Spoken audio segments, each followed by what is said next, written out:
Quotes from A.W. Tozer. First quote. Anyone who wishes to check on his true spiritual condition may do so, by noting what his voluntary thoughts have been over the last hours or days. What has he thought about, when free to think of what he pleased? Toward what has his inner heart turned, when it was free to turn where it would? Second quote. When the bird of thought was let go, did it fly out like the raven to settle upon floating carcasses? Or did it, like the dove, circle and return again to the ark of God? Such a test is easy to run, and if we are honest with ourselves we can discover not only what we are, but what we are going to become.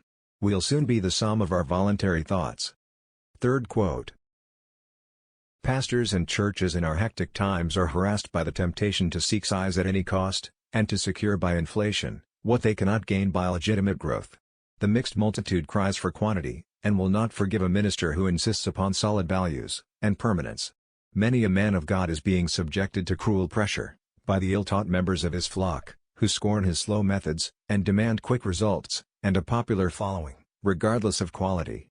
To God, quality is vastly important and size matters little.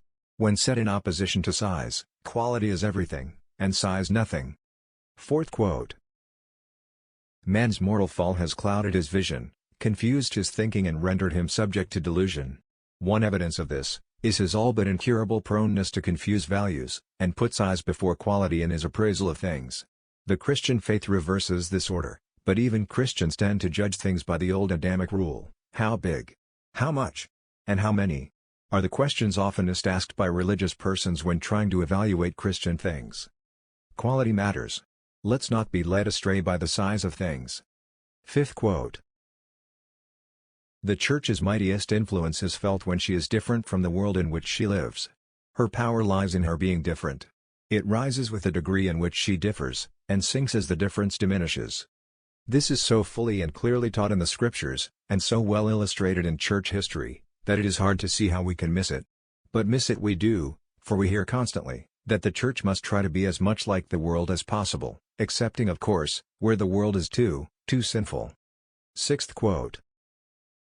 Let us plant ourselves on the hill of Zion and invite the world to come over to us, but never under any circumstances will we go over to them. The cross is the symbol of Christianity, and the cross speaks of death and separation. Never of compromise. No one ever compromised with a cross. The cross separated between the dead and the living. The timid and the fearful will cry, extreme. And they will be right. The cross is the essence of all that is extreme and final. The message of Christ is a call across a gulf, from death to life, from sin to righteousness, and from Satan to God. Thanks.